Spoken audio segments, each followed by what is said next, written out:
Oh, hi, Kiss108.com. My name is Jackson Blue, and I'm being joined by, I have to say this, because I haven't even said hello to you, really. She just got here a second ago. Billy Costa was supposed to be here doing this interview. You've talked to Billy a bunch of times before, and he's sick, so I hope he feels better very soon. But this is like such an awesome opportunity for me, just because like of all the people that I've ever played, you're like number one for it. Oh, so you say that to everyone. No. Like I listen to so many different genres of music, and like you're in like my top 3 favorite of everything. So really, totally. And this Thank is huge. So let's hear it for Kelly Clarkson, huh? So we're just gonna chat, and if I ask any questions and I'm saying this in front of everybody watching too, anything that's annoying or you've been asked a million times.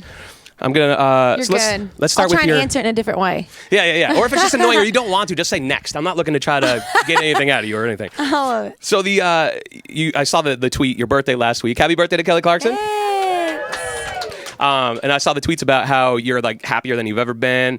You're so happy you're annoying such a yourself. Nerd. I know. So tell me about it. How are you feeling? That girl. You know what? I don't even know what to do with it. Like I think I just was single for so long, and then like now you're just so happy, and you wake up and it's just like, all right, well this is like so 180 from like my life forever. Like for how it was just forever. That was like I thought I was gonna die alone with my dogs. Yeah. Like, I was like, every time they would do an interview with you, I remember like that would always be one of the questions. They'd be like, why are you single? Yeah. And I'm like, well, there's not like it's not a choice. I just can't find anyone worth hanging out with right now. I was like, I don't know. And everybody doesn't get it, but especially in our industry, like everyone that I'm around is married.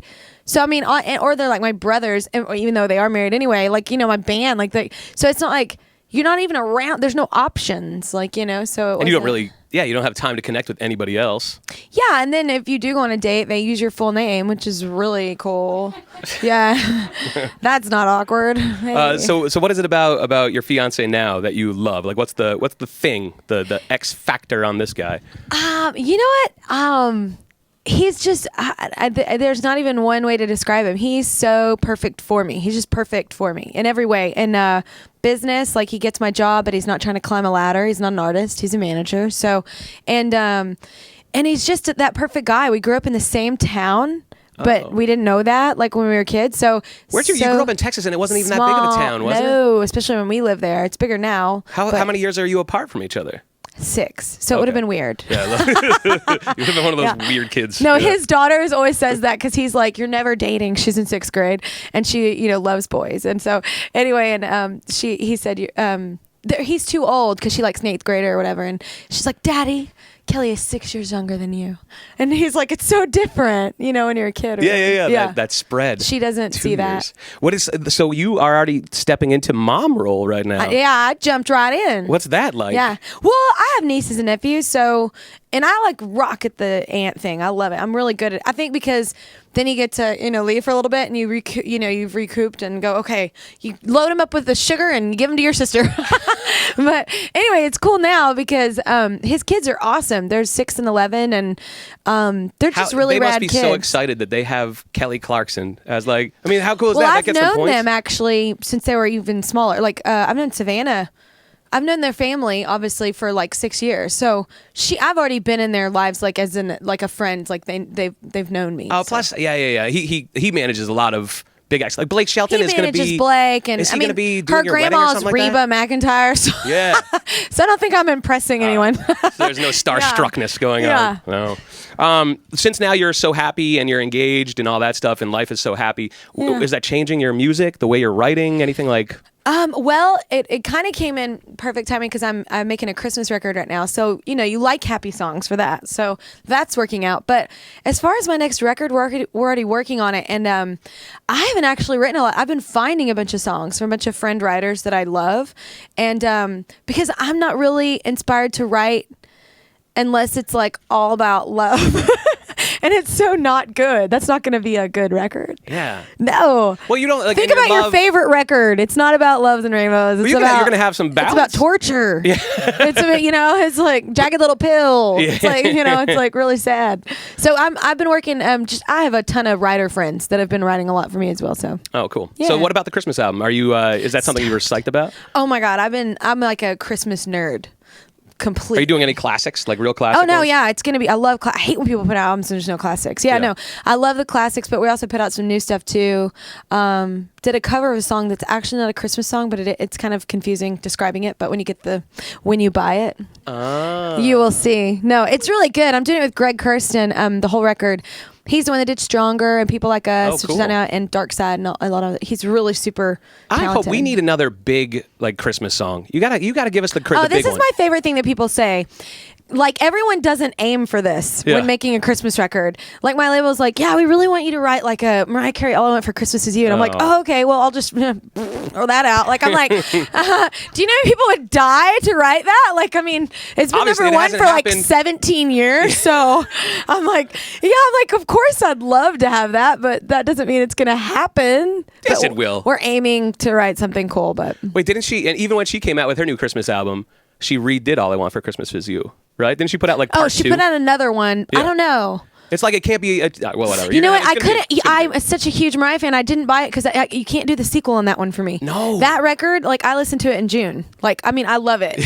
Miss You Most, number 6. Don't even talk about it. I love it. It's such a great record. Whenever I heard she was coming out another one, I was like, no, it's like Jurassic Park. Like, just do the one. Just don't do sequels. Never work unless you're Star Wars, and that's because they're prequels. You love Star Wars, I right? do. Has your fiance saw it yet? Because I know at some point he hadn't. No. No, isn't that weird? I That's feel a like it's relationship wrong. killer right there. I know. Before the wedding, or else. He's never seen Sound of Music either, which is so weird. You love Sound of Music? I love Sound of Music. I love Sound of Music too. Yeah. Mark, don't ever tell anybody I said that. No, I don't like Sound of Music. It's too girly. Who's your favorite current pop star? Who do you love? Ooh, I'm in between Imagine Dragons, Casey Musgraves, and Florence and the Machine right now. Those are my probably top 3 faves. All right. Wait, Imagine Dragons, Florence and the Machine. Who was the middle one? Casey Musgraves. Oh my God, you're gonna love it. Yeah. She's like her record is like it's like Jagged Little Pill in country music.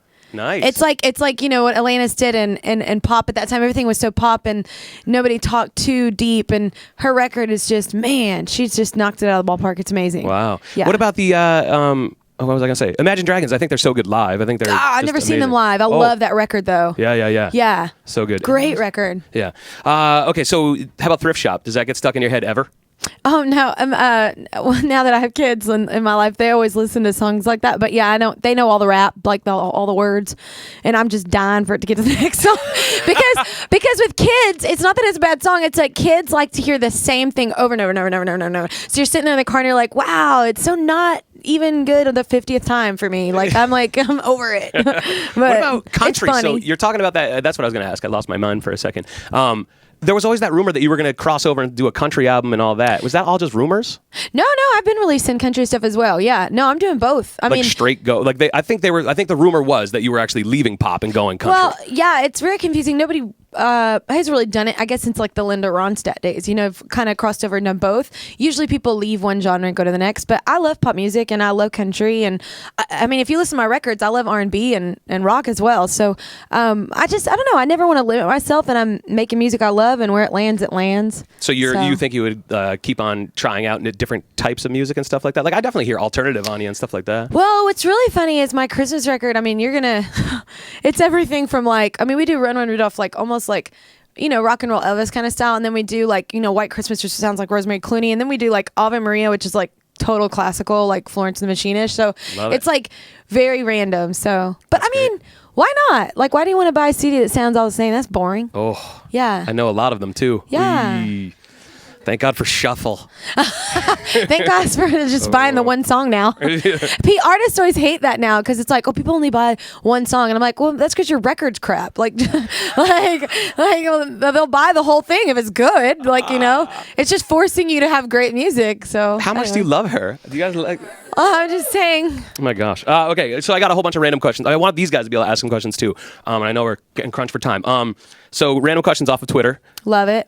George Jones. Well, this one isn't off of Twitter, but he died at 81 the other day. I saw that you had tweeted about the news. Yeah. What influence did he have on your music? And honestly, it's more of an influence with a lot of people I work with, like in my band, especially one of the guys that I write with. It's my assistant's husband. But he's one of the guys I write with a lot, and we just wrote a song recently that is about. It's called "You Ain't Gonna Like This," and it's about how all these different influences from the George Joneses, or the Elvis, or the Princes, or the Bonnie Raitt's, or all these different artists influence us, and we don't just listen to one style of music. And what I think is cool about a George Jones and an Elvis and a Bruce Springsteen, they're cross genre, man. Like everybody from any style of music. Like I didn't grow up listening to hardcore George Jones, but who was is my stepdad. He played it in our house with Waylon, the Highwaymen, all that. So like I got that influence, from a young age. And I think it's in this day with social networking, I don't know if we'll ever have that kind of impact musically again, because everything's so accessible. And back in the day, it was just like everything wasn't, video didn't kill the radio star. You know what I'm saying? It was just music, and it was just it was cross genre at the moment. And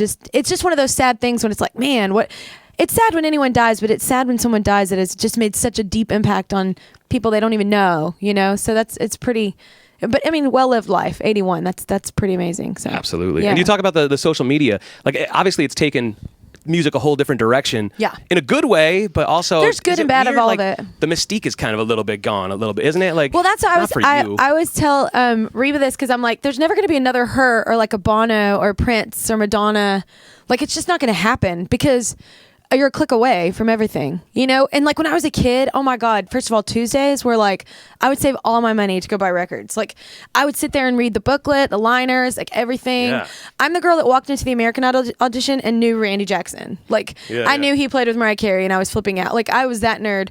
And it's just, I just think that mystique is gone now. It's not, now it's like you released on your Twitter days before. It's like you never know. There's no exciting, there's no build up. There's no foreplay. There's absolutely no foreplay anymore. Nice. That's what it is. Well, that's a sad day when there's no more foreplay. You're welcome, world. All right. So, okay. Here's a good one. Yeah. Not good. This is going to be one you may say pass on. Fine. I can't wait. How drunk were you really at the Grammys? At the Oh my God, my speech. Yeah, and like the photo bombing. Like I love That's the most every upsetting part. No, I was really. I like talking like this. I could do it all day long, but obviously, when I have to stand in front of people, like, and give a speech or like say something, first of all, I become illiterate. I can't read a teleprompter. I don't know what happens. And then I just lose everything. It's like, I don't know what's happening. Things come out of my mouth. Oh. I don't even say thank you generally. Like I'm just like, yeah, and you're wearing a purple shirt and I like your boots. And it's like, I just get really nervous, and it's really embarrassing. I hate winning awards just for that, and I'm not kidding. Really? It terrifies me. You need to I think you need to own the Taylor Swift part then. Just like have the routine that you go to. Just be like, go to smile. What? God. That's awesome. Hey, but she can at least hold herself together. I'm a bumbling idiot. No, so. You're never. Yeah. Never. It was embarrassing. I hadn't had anything to drink. That's the problem. None? No. Oh. Oh, no, wait. I did. I stole some of Portia's. That's right. Portia and Ellen were sitting in front of me and my fiance, and she had a drink, and I was like, not fair. And I had a couple sips of hers. Was that before the photo bomb? Yeah. No, they didn't take one picture without me in it. I swear to God. So Y'all funny. only saw like the one. The whole night I'd funniest. stand up and be like, hey. I was bored. There was nothing to do. I was just sitting there. Bored at the Grammys. Well, I mean, because the commercial time, you're just like, do, do, do, do. Like, it's, it's awkward conversation. You don't know anyone, and it's like, hey, and it's, who is that person? I don't know. Like, it's a funny. I don't know. You still get starstruck though, right? I mean, you still, for the weird things, like I saw another one of your Twitter posts, because I'm a freak, about the Walking Dead. You were at some store or something like that, and you ran into one of those Rick, dudes. I don't know his real name, but Rick in The Walking Dead. I had just bought a gun. We're so white trash. This is awesome. For both my birthdays, my fiance's bought me a gun because I love guns. And anyway, so we were there, and we were gonna do target shooting, all that kind of stuff. And while we were there, we were talking to the people in the store, and they said, "Oh, Rick from The Walking Dead was just in here," because I was talking about The Walking Dead, and I freaked out. Like a crazy person. Were you and I was with like, them? so does he live near? Because I don't get it. Like, he doesn't live here. Like, why was he here? This is like random Did you Tennessee talk to him? place. No, I didn't even see him. I just saw a picture of him that he was there And the that day. was enough? And I just missed him. That's what it was. And I was like, Wow, you would have had a geek out moment. That's I know. great. Is there anybody else you would have geek out liked me. for? I would have, you know what I wanted to do? I wanted to go to like Target practice, and I wanted to beat him at it. That would have been funny. He would do that too. Like that's something that Because you as that like. show, have you seen the show? Oh, yeah. First of all, they never run out of ammunition. Never. No one reloads their gun. I'm like, oh my God. obviously the writers don't know anything about guns because that's my favorite part. It's just like bam, bam, bam, bam, bam, bam, bam, bam, bam, bam, and it's not like an automatic. It's just a normal 40, and it's like It's basically G.I. Joe with zombies. No, I'm live like, action. oh, they never have to reload. That's amazing, and it's a shotgun. Yeah. That's amazing. That's stupid. Okay, well, let's get to some of these questions because I think we only have a couple minutes. Who has a question that they really are dying to ask Kelly Clarkson? Right here. Big fan right here. Hi. Hello. Is it on? Oh, it is on. All right, great. So I wanted to find out how you felt when you finally met Mariah Carey after you performed on Idol and she came up onto the stage. Yeah, I actually met her. Funny story. Like almost a decade before, like right after I went Idol, Randy, we were both performing at this big radio event in New York, and Randy Jackson actually said, "Do you want to meet Mariah Carey?" And I was like, I mean, that's the dumbest question in the world. Like, I was like, yeah. And I walked in there, and legitimately the only thing that came out of my mouth was, oh my God, I'm going to throw up. Like, and I was like 19 years old, and I was freaking out. And she was so sweet to me. And that's what I meant by on stage. Like, I was like, I'm so glad you're nice. Like, because it wasn't like she was just being nice because we were on TV. She was nice backstage, like, and didn't have to be nice, And, sometimes you like people, and then you meet them, and you're like, ooh, really wish I could have just not met you because you ruined it for me. But yeah, but she's super cool. It was really, I'm like, that's a huge deal for this kid. Like, I was total hairbrush mirror wind machine Mariah? in my room and totally fantasied out. Yeah. Wow. Yeah. Whatever happened to that?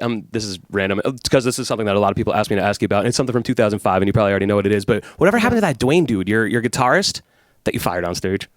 Oh my God. Yeah. No. You know what? That was one of those things when I thought that was awesome. I loved that video. Like, no, it's just I you were fought like badass. hard, man. He was having a hard time in life, and I fought like hard for him because everybody was having a hard time with him on the road, and he wasn't happy. And not even just in What our did he do to the camp. crowd? Because he ran to the side, and you could see that you saw him do something, and you were upset with him. Did he flip off the crowd or No, something? he was messing with people's gear on stage, like, and messing with the show. And I was like, oh. And then it was just like, at that point, I was trying to be cool by, everybody goes through hard times. Me included, everyone. But it was just like, it just got overwhelming, and it was like, man, you're ruining the vibe. This has got to end now. I thought did you guys saw the video? I think I was so upset though, because when you fight for someone and you're so loyal to, and you really stick your neck out for him while everybody else is going, you really need to like cut this end guy. this. Yeah. And I think that's what really, I was like, man, and now you're like messing with my show. That's not cool. But I hear he's great now, though. I hear he's in a way better place. I'm happy about yeah. that. She, if you missed the video, like, she was singing the fact that he was fired. Like, it's really cool. I mean, I thought I it was was singing what? You sang. You changed the lyrics to. I wasn't singing, brother. I was preaching. Oh, you preached as well. Yeah. No, but you changed. Yeah, I was you were like, singing, I was about to take my earrings you were off. doing a It was moment about like to go this, down. and you changed it to. Duane is fired. Da, da, da, da, da, No, I didn't. Yes, you were. There's a video. We're gonna go look at it. I'll show the video. No, my girl's Didn't it? right there. She was She there. said no. No, I did not do I that. saw some fake video online then. No, I did not. I was preaching though. I was like, oh, saw you the want to preach mess with job, my too. show? I was like, okay. I Yeah. was like, because that's not cool. People pay good money. And like stuff happening backstage, I don't need to know about that. They paid Yeah. good money to come see a show. Don't mess with the show. Yeah, That's I not think cool. Great. Okay, I took out my we gotta wrap earrings. things up. I got They're telling us ghetto. but thank you, Kelly Clarkson. Let's hear it for her, huh? Yeah. You got a question? I'll let you ask it afterwards, real fast. But thank you for watching Kiss108.com. Thank you, Billy Costa, for getting sick. I'm really sorry about that. No, not at all. Sorry, buddy. Kelly Clarkson, thank you so much. Thank It really you. is so nice to talk to you.